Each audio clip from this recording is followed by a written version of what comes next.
Buenas noches compañeros, mi nombre es Bruno Marcelo Suárez Pacheco y el día de hoy les voy a hablar sobre la ley federal para los trabajadores al servicio del Estado.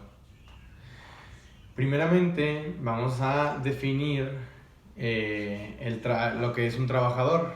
El trabajador es una persona que presta su servicio de manera subordinada, su servicio físico, intelectual o de ambos géneros, en virtud de un nombramiento expedido o por figurar en las listas de pago de los trabajadores temporales. Esto aplicando a los trabajadores del Estado. La ley regula de forma independiente las relaciones laborales de los trabajadores al servicio del Estado, atendiendo a lo ordenado en el artículo 123 constitucional, es decir, que de ahí se parte el cómo se va a regular la relación de trabajo entre las dependencias y sus trabajadores, del cual emana un ordenamiento fundamental en la estructura del poder del Estado y que tiene como función regular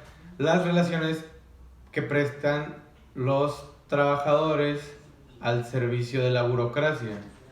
La presente ley es de observancia para los titulares, o sea, es aplicable a los titulares y trabajadores de las dependencias de los poderes de la Unión, del Gobierno de la Ciudad de México y de las instituciones que a continuación se van a mencionar: el Instituto Nacional de Seguridad y Servicios Sociales de los Trabajadores del Estado, el ISSSTE, las juntas federales de mejoras materiales, las juntas locales y federales de conciliación y arbitraje, el Instituto Nacional de la Vivienda, la Lotería Nacional, el Instituto Nacional de la Protección de la Infancia, el Instituto Nacional Indigenista y la Comisión Nacional Bancaria. Para los efectos de esta ley, la relación jurídica de trabajo se entiende la establecida entre los titulares de las dependencias e instituciones antes citadas y los trabajadores de base a su servicio. En el Poder Legislativo, los órganos competentes de cada Cámara asumirán dicha relación. Las condiciones para que tú sepas que eres un trabajador al servicio del Estado es que tu nombramiento nace a partir de una ley o una disposición oficial, que pueden incurrir en caso de faltar o cometer alguna falta en una responsabilidad penal, civil o administrativa. En caso de ser un puesto inamovible, que ya después explicará lo que es, no podrá extinguir la relación laboral salvo una causa grave. Ahora, una comparación entre los trabajadores al servicio del Estado y los trabajadores del sector privado. Los trabajadores del servicio del Estado cuentan con mejores horarios, periodos vacacionales, prestaciones, pero al contrario del sector privado, es más difícil el crecimiento laboral, o sea, el desarrollarte profesionalmente o llegar a algún puesto alto, y el incremento de los salarios. Quiere decir que si bien no tienen un salario bajo, el salario que tienen es difícil de aumentar, ya que no depende de la institución a la que presten servicios, sino del presupuesto otorgado para cada uno. En cambio, los trabajadores del sector privado son más competitivos los puestos y los aumentos de salario dependen de las metas fijadas por la empresa. Ahora, igual en comparación, los trabajadores al servicio del Estado, a la burocracia, inician sus labores, su jornada laboral antes, pero igual termina antes.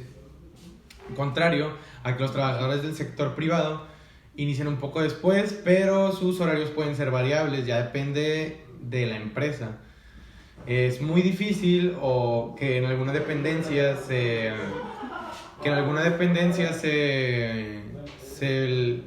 te trabaje hasta altas horas o se trabaje en días como fines de semana. Esto aplica más que nada en dependencias de tipo penal o del sector salud. Los trabajadores del Estado se dividen en dos grupos. Unos son los de confianza y los otros de base.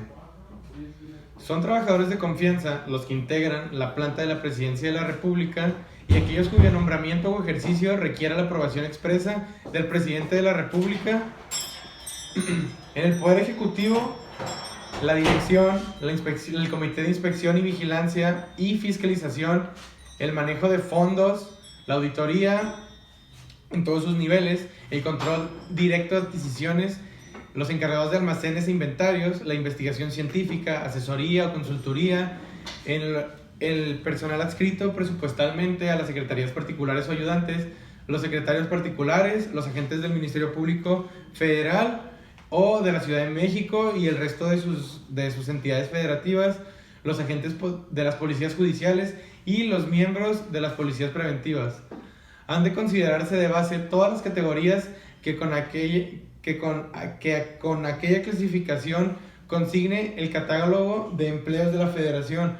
Para el personal docente de la Secretaría de Educación Pública, la clasificación de los puestos de confianza de cada una de las dependencias o entidades formará parte del catálogo de puestos. En el Poder Legislativo integran los trabajadores de confianza en la Cámara de Diputados, en la Auditoría Superior de la Federación, en la Cámara de Senadores, en su dirección e igualmente en sus comités de inspección, vigilancia y fiscalización, en el manejo de fondos, en las auditorías, en el control de adquisiciones y todos aquellos trabajadores que desempeñen funciones que por su naturaleza sean análogas a todas las anteriores.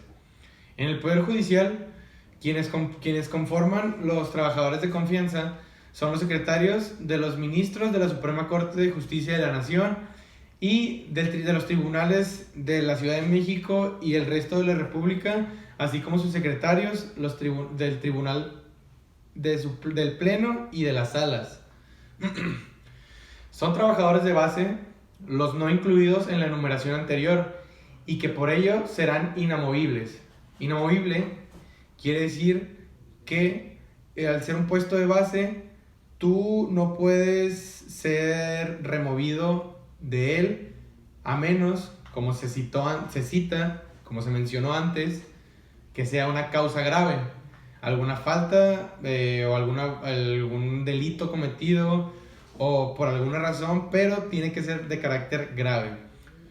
Los de nuevo ingreso a puestos de base no serán inamovibles hasta cumplidos los 6 meses en servicio.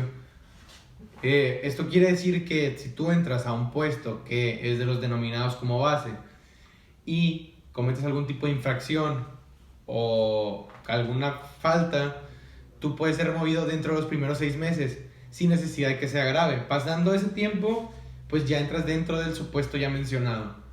Al crearse categorías o cargos no comprendidos en el artículo 5 de esta ley, la clasificación de base o de confianza que les corresponda se determinará expresamente por la disposición legal que formalice su creación. Quedan excluidos del régimen de trabajadores de confianza a los que se refiere el artículo citado los miembros del Ejército y Armada Nacional, con excepción del personal civil de las Secretarías de la Defensa Nacional y de Marina. El personal militarizado y que se militarice legalmente igualmente queda excluido de los trabajadores de confianza, ya que ellos se regulan por una ley distinta. Los miembros del Servicio Exterior Mexicano, el personal de vigilancia de los establecimientos penitenciarios, cárceles o galeras y aquellos que presten sus servicios mediante contrato civil o que sean sujetos a pago de honorarios. Esto quiere decir que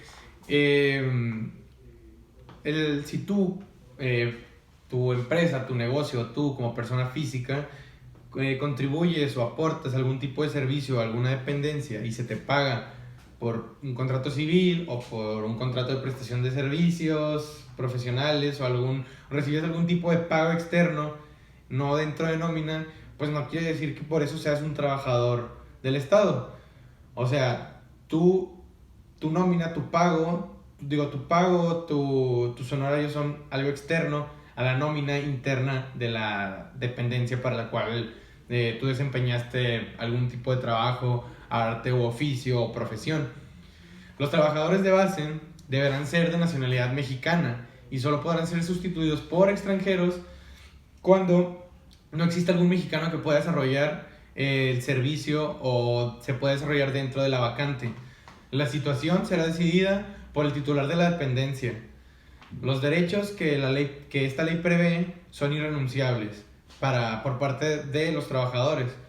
Y en los casos de que se suscite algún tipo de controversia o algún tipo de problema y al adentrarnos a la ley vemos que no existe alguna forma o que no está previsto alguna forma de resolución de la misma, se estará a lo dispuesto de manera supletoria a la Ley Federal de Trabajo, el Código Federal de Procedimientos Civiles, las leyes de orden común, la costumbre, el uso, los principios generales de derecho y la equidad.